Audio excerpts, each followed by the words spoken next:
मारो राजस्थान में बात करेंगे रीट लीक्स की, जिस पर गहलोत सरकार सख्त हो गई है और अब सरकार आरोपियों के खिलाफ कार्रवाई करने का दावा कर रही है। साथ ही बात करेंगे बीजेपी की जो रीट पेपर लीक को लेकर लगातार घमासान कर रही है। फिर दिखाएंगे आपको अलवर कांड पर वार पर पलटवार। और सौम्या गुर्जर ने मेयर का पदभार संभाल लिया। जयपुर ग्रेटर निगम की फिर से मेयर बन गई हैं। मेयर की कुर्सी पर फिर सौम्या काबिज हुई है। 7 महीने बाद सौम्या गुर्जर ने यह पदभार संभाला है।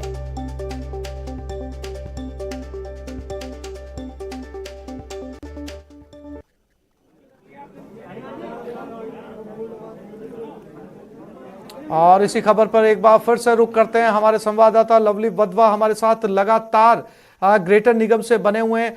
लवली, अब 7 महीने बाद आखिरकार सुप्रीम कोर्ट के फैसले के बाद सौम्या गुर्जर फिर से लौटी हैं और अब आगे जितने भी प्रोजेक्ट्स हैं उनको लेकर जो है वो काम किया जाएगा।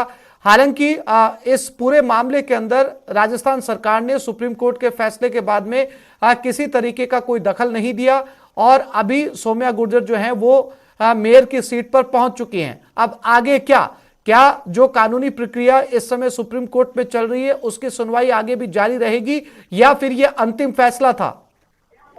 हाँ बिल्कुल, देखिए कि जो न्यायिक जांच अभी पूरी होना बाकी है। हाँ बिल्कुल, देखिए कि जो न्यायिक जांच अभी पूरी होना बाकी है। न्यायिक जांच में जो समय मुकर्रर किया गया था वो समय से अधिक हो चुका था। अभी न्यायिक जांच की रिपोर्ट जब पेश होगी कोर्ट के अंदर सुप्रीम कोर्ट में, उसके बाद में सुप्रीम कोर्ट इस पूरे मसले पर क्या फैसला देता है वो बड़ी महत्वपूर्ण बात होगी।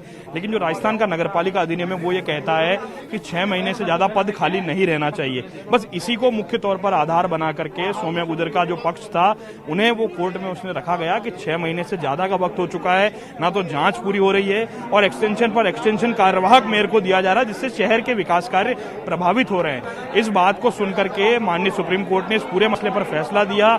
कई चीजों को आधार बनाया गया।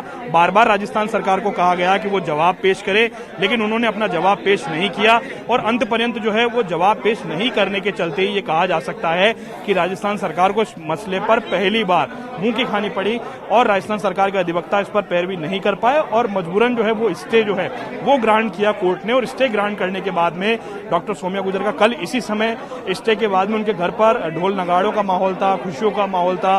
वो अपने बच्चे का जन्मदिन भी कल मना रही थी और उसके बाद में आज यही वक्त है 4 बजे का जब उन्होंने अपना पदभार ग्रहण कर लिया। पदभार संभालने के साथ में जो मजमा है, जो माहौल है वो यहाँ पर आपको नजर आ रहा है कि किस तरह से यहाँ पर लगातार जो है वो उनके समर्थकों का, पार्षदों का, जिन्होंने उनको चुना था, उनका तांता यहाँ पर लगा। एक बार भवानी दिखाने की कोशिश करेंगे यहाँ का माहौल किस तरह का है। लगातार जो है वो लंबी एक कतार लगी हुई है सौम्या गुर्जर से मिलने वालों की, क्योंकि तमाम जो लोग हैं वो ग्रेटर नगर निगम की पहली मेयर के तौर पर डॉक्टर सौम्या गुर्जर का चयन हुआ था और डॉक्टर सौम्या गुर्जर की मेयर पद की जो शुरुआत हुई थी, जो मेयरशिप थी, उसको नाम को लेकर के कई बार चौंकाने वाली ये बात सामने आई थी कि ये नाम जो है बड़ा चौंकाने वाला नाम है। आप देख सकते हैं किस तरह से बड़ी तादाद में जो उनके समर्थक हैं, उनके जो पार्षद हैं, तमाम जो लोग हैं वो उनसे मिलते हुए आपको नजर आ रहे हैं। और बड़ी बात यह है कि जब शील दाबाई ने अपना कार्यभार संभाला था तब संगठन के लोग, ये जो पार्षद लोग और तमाम ये लोग जो आज आपको नजर आ रहे तस्वीरों में, ये यहाँ पर नदारत थे, ये यहाँ पर मौजूद नहीं थे। अब महत्वपूर्ण बात यह कि जनता के जो बड़े सवाल हैं वो सवाल ये हैं कि शहर का विकास कार्य कब से शुरू होगा, कब बोर्ड की बैठक होगी, कब बोर्ड की बैठक होने के साथ साथ में कब विकास कार्य जो है उनकी शुरुआत की जाएगी और उसके अलावा जो पार्षदों को इंतजार है डेवलपमेंट के कार्यों का वो बिल्कुल वो कब होगा। और दूसरी और महत्वपूर्ण बात यह है कि जो लोग यहाँ पर मिलने के लिए पहुंच रहे हैं, ये लोग भी आस लगा करके आए हैं कि शहर के विकास कार्य बढ़ाए जाएं, आगे काम किया जाए, किस तरह से काम होगा। ये तमाम महत्वपूर्ण चीजें बहुत महत्वपूर्ण होगी आने वाले दिनों में। और जो पार्षदों को साथ लेकर के काम करने की बात जो है वो डॉक्टर सौम्या गुर्जर ने कही है, ये एक बहुत बड़ा मैसेज तमाम उन पार्षदों के लिए है जो सौम्या गुर्जर के साथ हैं या नहीं हैं। ये तमाम उन पार्षदों के लिए मैसेज है कि साथ में लेकर के विकास के कार्यों को आगे किस तरह से बढ़ाया जाए। लवली फिर से लौटूंगा आपके पास में, आप बने रहिएगा मेरे साथ में। लोगों को साथ इस समय अपने दर्शकों को एक बार फिर से सुनाते हैं कि दोबारा अपनी चेयर पर लौटने के बाद मेयर सौम्या गुर्जर ने क्या कुछ कहा। जी, न्यायपालिका पर भरोसा है और भगवान के घर देर है अंधेर नहीं। मैडम, शहर की जनता को क्या कहना चाहेंगे आप? ये विवाद का कारण शिकार हो रही है शहर की जनता, उनको क्या विश्वास दिलाना चाहेंगे आप? न्यायपालिका पे भरोसा है। मैडम डेवलपमेंट को लेकर के जनता को क्या भरोसा दिलाना चाहेंगे आप आज आई हैं तो जनता को उम्मीद है कि आपको उन्होंने चुना था, तो अब शहर के जो रुके हुए काम है, जो डेवलपमेंट के काम है, जो पार्षदों के जो अनुशंसा पहले भी मैं जनता के काम के लिए जयपुर के लिए प्रतिबद्ध थी और अभी भी हूँ और हमेशा। मैडम आप संक्षिप्त में जानना चाहेंगे मैडम किस तरह की प्राथमिकताएं अब रहने वाली, क्योंकि बहुत सारे काम पेंडिंग तो है, बोर्ड बैठक भी है, लेकिन अब प्राथमिकताएं क्या रहने वाली आगे हमारी? देखिए नियमानुसार पार्षद दल के साथ में मीटिंग करके जो नियमानुसार होगा वो किया जाएगा। लवली, तमाम जानकारी के लिए आपका धन्यवाद। आगे बढ़ते हैं। ग्रेटर निगम में भ्रष्टाचार का मामले में एसीबी ने शिकंजा कसा है। कमीशन खोरी मामले में एक और गिरफ्तारी हुई है। निगम का एक और ठेकेदार गिरफ्तार हुआ। कमीशन के 2 लाख रुपए जब्त कर लिए गए हैं। 7 करोड़ के बिल के लिए यह कमीशन लिया गया था। बिल जारी करवाने की एवज में कमीशन था। ठेकेदार को टीम ने कोर्ट में पेश कर दिया है। ठेकेदार नगर निगम एफए अखिलेश्वर मीणा के लिए वसूली करता था।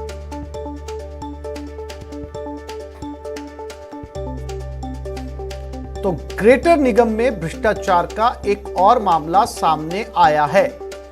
इसमें निगम के एक ठेकेदार को गिरफ्तार किया गया है। करोड़ों की बिल की एवज के अंदर 2 लाख रुपए का कमीशन मांगा गया था। 2 लाख रुपए जब्त कर लिए गए हैं और यह बिल था 7 करोड़ रुपए का। ठेकेदार को टीम ने कोर्ट में पेश कर दिया है।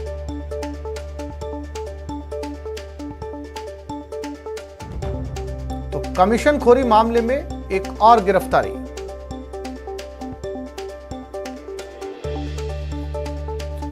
रीट लीक्स मामले में बड़ी खबर। आरोपी रामकृपाल मीणा के खिलाफ एक्शन में जेडीए ने एसएस कॉलेज की बिल्डिंग को तोड़ डाला है। सरकारी जमीन पर बने निर्माण को ध्वस्त कर दिया है।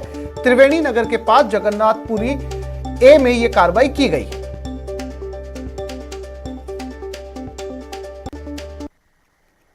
तो रामकृपाल मीणा जो कि आरोपी है रीट लीक्स मामले में, अब उसकी नाजायज संपत्तियों के ऊपर जेडीए लगातार कार्रवाई कर रहा है। ये वो कॉलेज थी जिसे अब पूरी तरीके से धराशायी कर दिया गया है। तस्वीरों में आप देख सकते हैं, इस पूरी इमारत को ढा दिया गया।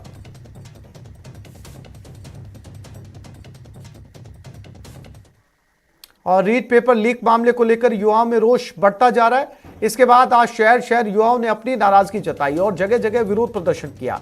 छात्र रीट भर्ती परीक्षा रद्द करने की मांग कर रहे हैं, तो वहीं पूरे मामले की सीबीआई से जांच करवाने की छात्र मांग कर रहे हैं। ये जयपुर में गुर्जर की थड़ी पर प्रदर्शन हुआ। सड़कों पर कोचिंग छात्र उतरे। एबीवीपी का मानव श्रृंखला बनाकर प्रदर्शन किया गया। रीट परीक्षा रद्द करने की मांग। भारी संख्या में पुलिस बल तैनात रहा।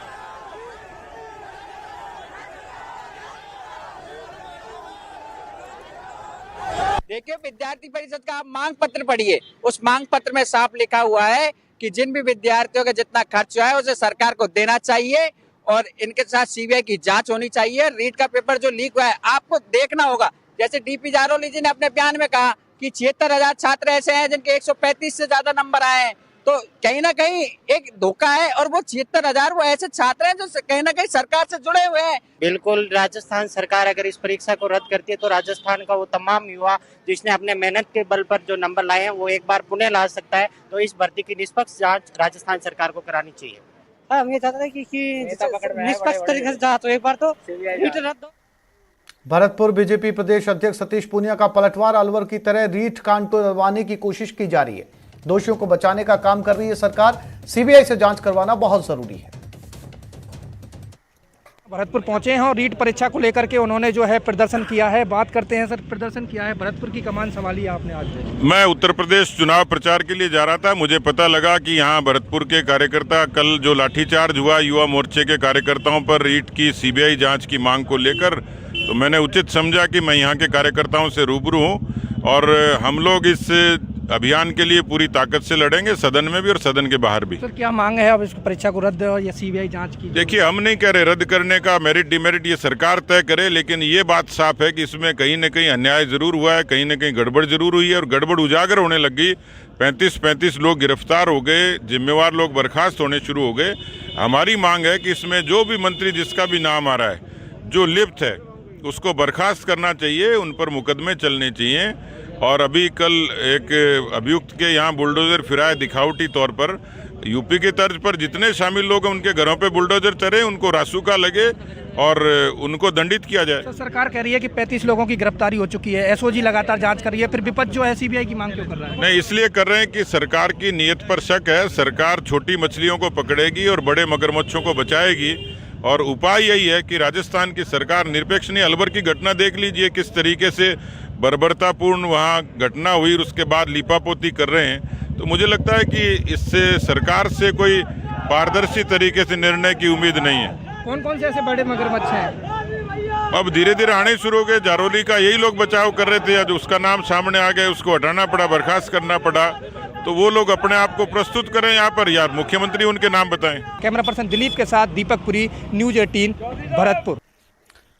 प्रदेश भर में बीजेपी का विरोध प्रदर्शन। रीट पेपर लीक केस को लेकर प्रदर्शन किया जा रहा है। बीजेपी की रीट परीक्षा रद्द करने की मांग की जा रही है। जयपुर के गांधी सर्किल पर धरना प्रदर्शन।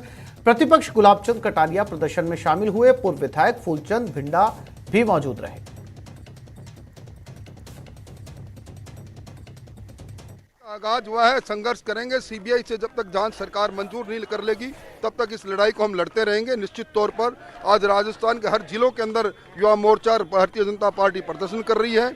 हम सदन में भी इस लड़ाई को लड़ेंगे, सरकार को मजबूर करेंगे वो सीबीआई से जांच कराए। सरकार टस से मस नहीं हो रही, इसका मतलब आपके विरोध प्रदर्शन का उसके ऊपर कोई असर नहीं हो रहा है। संवेदनहीनता की प्रकाष्ठा है, परंतु सरकार को मानना पड़ेगा, वरना सरकार को खामियाजा भुगतने के लिए तैयार रहना पड़ेगा। क्या खामियाजा भुगतेगी सरकार? विधानसभा सत्र आ रहा है, आप वहाँ पर अपनी आवाज जरूर उठा सकते हैं। सरकार ने तय कर लिया कि एसओजी से जांच करिए, पर्याप्त है। नहीं, सरकार की हठधर्मिता के खिलाफ हम हर पहलू को देखकर अपने संघर्ष को और पैना करेंगे और तेज करेंगे। तो ये संघर्ष कब तक चलेगा? जब तक सरकार सीबीआई की जांच को मान नहीं लगी। सरकार ने तो सीबीआई जांच को तैयार है और ना रीट रद्द कर रही है। देखिए, सरकार को मानना ही पड़ेगा। रीट पेपर लीक मामले पर सियासत लगातार जारी है। बीजेपी और पुरजोर तरीके से इस मामले को उठा रही है तो सत्ता पक्ष भी विपक्ष पर कड़े हमले बोल रहा है। मामले को लेकर पीसीसी चीफ गोविंद सिंह डोटासरा ने कहा कि सरकार इस मामले पर विधानसभा में चर्चा को तैयार है। उन्होंने कहा कि बीजेपी को नौटंकी छोड़कर विधानसभा की तैयारी में जुटना चाहिए। बीजेपी को नौटंकी बंद करनी चाहिए। बीजेपी को राजस्थान की विधानसभा आ रही है, 9 तारीख को तैयारी करनी चाहिए। जिसके खिलाफ जो बात करनी है उसको राजस्थान की विधानसभा का मंच खुला पड़ा है। अगर किसी के व्यक्तिगत आरोप भी लगाने हैं तो राजस्थान की विधानसभा के नियम और प्रक्रिया बने हुए हैं, वो नोटिस दे और व्यक्तिगत आरोप भी लगाएं, कोई दिक्कत वाली बात नहीं है। लेकिन ये नौटंकी बंद करे, युवाओं के भविष्य के साथ खिलवाड़ बंद करे। एसओजी काम कर रही है। पहले दिन गुलाबचंद कटारिया कह रहे हैं कि एसओजी सही दिशा में काम कर रही है, पीठ थपथपा रहा हूं, और दूसरे दिन ऊपर से दिल्ली से फोन आता है तो उनके जो सुर है वो बदल जाते हैं। तो ये नौटंकी नहीं है तो और क्या है? आप बताइए, ऐसी कौन सी चीज है? राजस्थान की सरकार ने जिस प्रकार का मुख्यमंत्री जी ने फैसला लिया और हमने सबने कहा कि तय तक जाना चाहिए और भविष्य में इस तरह से बच्चों के भविष्य के साथ खिलवाड़ नहीं हो, पारदर्शिता के साथ एग्जाम्स हों। रीट पेपर लीक मामले में राजस्थान हाईकोर्ट अब 8 फरवरी को सुनवाई करेगी। जस्टिस महेंद्र गोयल की अदालत मधुर नागर सहित अन्य याचिकाओं पर सुनवाई करेगी। इन याचिकाओं में रीट भर्ती परीक्षा को रद्द करने और मामले की जांच पूरी हो जाने तक नियुक्ति प्रक्रिया पर रोक लगाने की मांग की गई है। बता दें कि 26 सितंबर 2021 को रीट आयोजित हुई थी। परीक्षा से ठीक 1.5 घंटे पहले 2 पुलिस कांस्टेबल के व्हाट्सएप पर यह पेपर आ गया था और इस मामले में उसी दिन कई गिरफ्तारियां हुई थी। इसके बाद याचिकाकर्ताओं ने पेपर लीक का हवाला देकर राजस्थान हाईकोर्ट में याचिका दायर की थी, लेकिन उस समय सरकार ने जवाब देते हुए कहा था कि पेपर लीक नहीं हुआ और जो कुछ भी गिरफ्तारियां हुई हैं वो राज्य सरकार की त्वरित कार्रवाई के चलते ही हुई हैं। याचिकाकर्ताओं के पास पेपर लीक का कोई भी आधार नहीं है। याचिकाकर्ता के अधिवक्ता रामप्रताप सैनी ने बताया कि अब उन्होंने नए फैक्ट्स के आधार पर भर्ती रद्द करने की मांग की है। रीट 2021 जिसके अंदर काफी सारे लोग पकड़े गए हैं। एसओजी टीम ने कई अफसरों को इसमें गिरफ्तार किया है, कई पुलिस वाले गिरफ्तार हुए हैं। अभी हाल ही के अंदर जो रीट के समन्वयक हैं उनसे इस्तीफा लिया गया है। इस मामले के अंदर हमने एक एप्लीकेशन लगाई है, जिस एप्लीकेशन के अंदर कोर्ट से निवेदन किया है कि जब तक पूरी जांच सीबीआई से नहीं हो, एसओजी से नहीं हो, तब तक की इसके अपॉइंटमेंट रोके जाएं। रीट भर्ती परीक्षा को लेकर अब एक नई बहस छिड़ गई है, जिसमें कि परीक्षा जारी रखने या उसे रद्द किए जाने की मांग पर अभ्यर्थियों के अलग अलग मत हैं। इसी बात को जानने के लिए जोधपुर में हमारे संवाददाता डॉक्टर रंजन दवे ने बात की रीट के कुछ अभ्यर्थियों से जिन्होंने इस पूरे मामले पर अपने विचार रखे।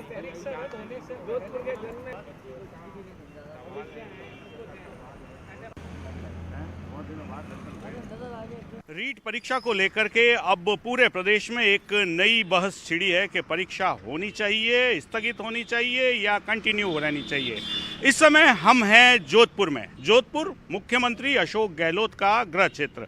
यहाँ भी बड़ी संख्या में रीट के लिए अभ्यर्थियों ने एग्जाम दिया था और जोधपुर से बाहर जाकर परीक्षा दी थी। हमारे साथ भी कुछ ऐसे ही अभ्यर्थी जुड़े हैं। पेपर आउट हो गया, बत्तीलाल जैसे हैं, या और भी जो प्रशासन के द्वारा कार्रवाई करी गई थी उसका मैं विरोध करूंगा और रीट को रद्द होनी चाहिए। और इसमें जो भी चाहे वो सरकार की तरफ से है या और कोई तरफ से है जो उन्होंने एसओजी बैठाई है उसकी निष्पक्ष जांच होनी चाहिए। पहली चीज़ तो यह कि काफ़ी समय के बाद में 3-4 वर्ष के बाद में रीट की परीक्षा आयोजित हुई थी और उसमें काफ़ी कुछ जो अभ्यर्थियों को तकलीफ भी आई एग्ज़ाम देने में, दूर जाने में आने में। उन्होंने तैयारी भी जो कुछ की थी अपने काम धंधों को छोड़ करके, लोन वगैरह लेकर, कर्जे वगैरह लेकर के भी उन लोगों ने जो एग्ज़ाम वगैरह दिए। और कुछ ऐसे इस प्रकार के कैंडिडेट्स भी थे जो बिल्कुल मार्जिन पर है, मतलब वो लगभग रिटायरमेंट एज के आसपास या उनके आगे भविष्य में अगर कोई परीक्षा होती है तो वो परीक्षा नहीं दे पाएंगे। तो इसके मद्देनजर सरकार को अभी जो कुछ चर्चा चल रही है कि भाई अभ्यर्थियों के द्वारा कि परीक्षा रद्द की जाए, उसका मैं विरोध करना चाहूँगा। और ये एक बात अवश्य करना चाहूँगा सरकार को कि आगे भविष्य में होने वाली सभी परीक्षाओं को आयोजित। मंत्री प्रताप सिंह खाचरियावास ने रीट पेपर लीक केस पर सरकार की तरफ से जवाब दिया और कहा कि रीट मामले पर सरकार खुद कार्रवाई कर रही है। वहीं उन्होंने बीजेपी के प्रदर्शन पर तंज कसा और कहा कि बजट फेल हो गया, इसलिए भाजपा बौखलाई हुई है। भारतीय जनता पार्टी जब से बाई इलेक्शन हारी है, पंचायत चुनाव हारी है, नगर निगम चुनाव हारी है और एक राजस्थान में एक माहौल क्रिएट हो गया कि विपक्ष की भूमिका निभाने में बीजेपी फेल हो गई। उसके बाद बीजेपी के नेता कोई भी मुद्दा आता है तो वो मुद्दा जिस पर सरकार जांच शुरू करती है, मुख्यमंत्री जांच का आदेश देते हैं, एसओजी को जांच का आदेश देते हैं, सरकार कार्रवाई करके बर्खास्त करती है, सरकार लोगों को गिरफ्तार करती है, सरकार सख्त होती है, सरकार बिल लेकर आने की तैयारी करती है कि किसी भी कीमत पर बच्चों का भविष्य खराब नहीं हो। सब काम सरकार ने किया, ये तो बीजेपी ने नहीं किया। ये जब से नेता लोग दिल्ली गए तो दिल्ली में बैठ के षड्यंत्र किया गया है और ये षड्यंत्र ये किया गया है कि दिल्ली के नेताओं से प्रदेश के बीजेपी के नेता मिलकर एक प्लान किया इन्होंने कि वैसे तो हम कांग्रेस को कमजोर नहीं कर सकते, हमारा काम अच्छा है, हमारी नीति नीयत अच्छी है, कोरोना मैनेजमेंट में हम पूरे देश में नंबर 1 पर रहे, जनता हमसे खुश है, बाई इलेक्शन हम जीत रहे हैं, पंचायत नगर निगम चुनाव हम जीत रहे हैं, मैंडेट हमारे साथ है, जनता राजस्थान की कांग्रेस को आशीर्वाद दे रही है। अब ये बीजेपी वाले समझ गए तो दिल्ली में बैठकर षड्यंत्र यही चल रहा है कि राजस्थान की सरकार को कैसे बदनाम किया जाए। जब भी ये दिल्ली के बीजेपी, राजस्थान के बीजेपी के नेता दिल्ली में जाते हैं तो वहां बैठकर एक षड्यंत्र करते हैं कि एनी हाउ राजस्थान की सरकार को बदनाम करो, जो मुद्दे सरकार कार्रवाई करती है उन्हीं को तोड़ मरोड़ कर ये पेश करते हैं। तो ये तो दुनिया जानती है कि बीजेपी का झूठ बोलता है, लेकिन बीजेपी का झूठ इतना ज्यादा चल गया कि लोग झूठ से परेशान हो गए, इसीलिए तो ये बजट आया है।